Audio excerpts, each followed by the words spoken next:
Hello and welcome to your daily astrology and tarot horoscope. My name is Nicholas, and the weekend horoscope is for August 9 and August 10, both Saturday and Sunday of 2014. The planet of the day for August 9 is Saturn. Saturn's about making the, planning the work and working the plan, cause and effect. Doing. Sometimes you have to just being. How am I going to say this? Just the authority figure. You got to purge out sometimes. Sometimes you have to skip the fun things and wash the car, mow the lawn, do the laundry. Saturn's a day to do those chores. And then Sunday is what I call Shine Day. It's the day of the sun.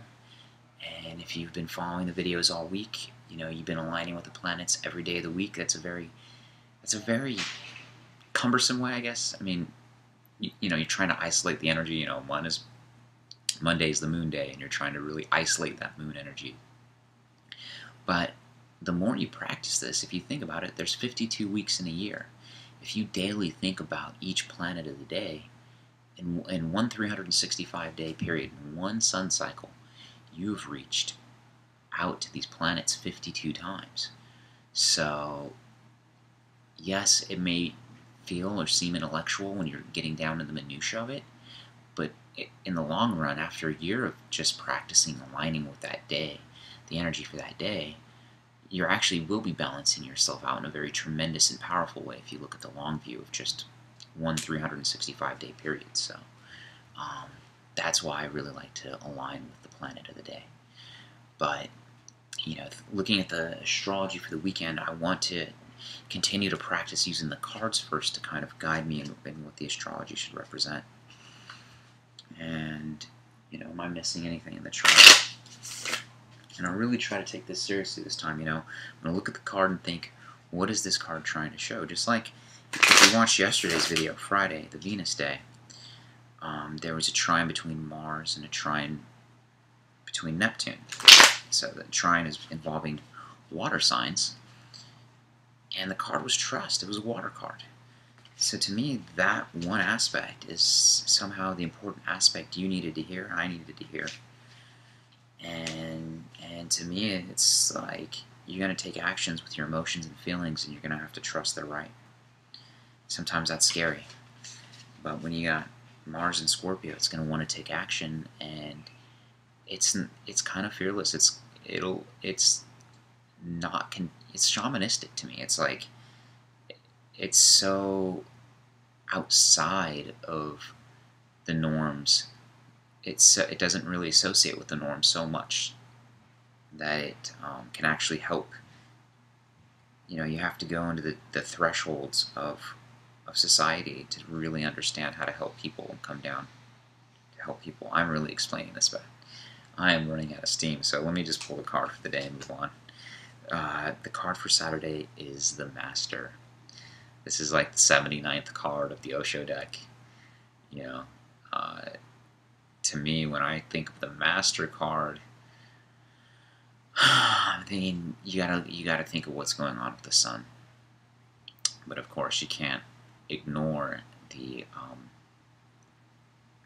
picture of the moon that's going on behind there. So, I mean, that looks like a full moon to me. So, when you think of the Master, you got to think of the relationship between the sun and the moon, and the sun and the moon are in opposition in this card. So, definitely, if looking into Saturday's horoscope, I got to think about that. But the one important thing you got to know about the Master is he's dug deep into himself.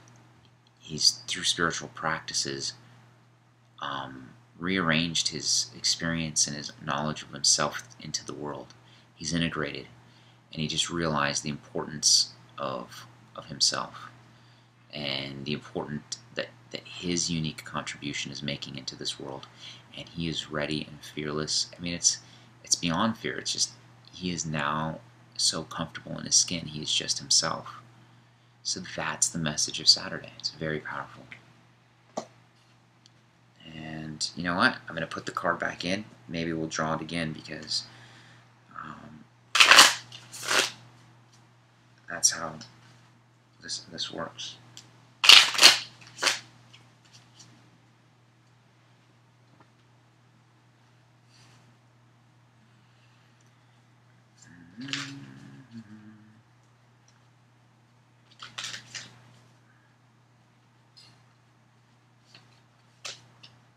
All right, and the Sunday card is a fire card, the Eight of Fire, and it's traveling up that mountain and into the sun. So once again, I mean, you know, you can see there's one tiny monk on here going into the destination, going into his light source, going to where he needs to go. And this mountainside does not look like something easy to traverse. It's pretty difficult. But he's got that Eight of Fire. You know, 8 is it's about structure. I mean, 8 in astrology, the 8th house, you know, that's about the occult, they say, sex, death, rebirth, and regeneration. So if I'm going to think of 8, maybe we can tie this to that Scorpio energy and see what's going on with Scorpio. But once again, it's about looking at the sun. So the thing about this is, this person, you know, this is the path up the hill. This is the path to your destiny. This is the path to your sun. He's just quietly going. He's not worrying. He's just making his movement one step at a time. It's the metaphor of how do you eat an elephant? You eat an elephant one bite at a time. So that's what this card represents. Steady as she goes. To me, when I think of it, I think of 2 4s, and I just think of double structure. Keep moving. Keep going. Keep going at your pace. You're reaching your sun. You're reaching your destiny. That's what this card represents. Very powerful, again, you know, for a Sunday card. So, looking at the astrology for the 9th, what do I see going on? So, we were talking about the master. We were talking about what the sun and the moon are doing. In this chart, the sun is, you know, Mercury is just leaving the sun, and they're not quite. It's kind of interesting. Tomorrow, on Sunday, will be the full moon. So this is that quiet time of you reaching into yourself.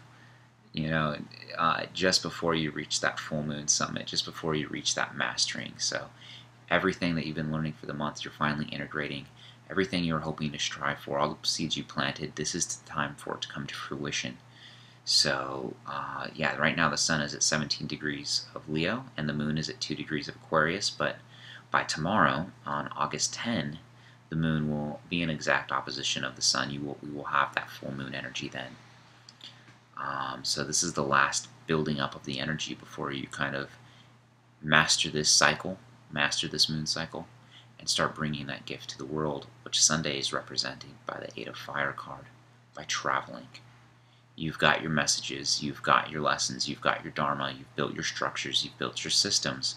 Whatever you've been doing for the last couple weeks after that new moon happened in Leo, this is the time where you're supposed to rest on your laurels. You're supposed to take that out and now share it with people in the best way you can. That's what that Eight of Traveling is. And this is all about doing something.